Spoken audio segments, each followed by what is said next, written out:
To Disney This Day, I'm Egon Bonkers, and on this day in 1945, the Donald Duck short, The Eyes Have It, debuted in theaters. Donald gets a mail-order hypnosis kit and, of course, tests it on Pluto, convincing him that he's a mouse, a turtle, and a chicken.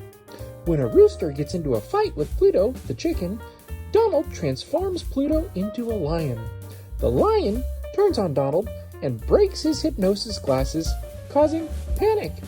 This was the final Donald short to include Pluto and the final project animated by Don Patterson, and it was 80 years ago. Have you seen it? Do you love it? I sure do. Anyway, have a magical day.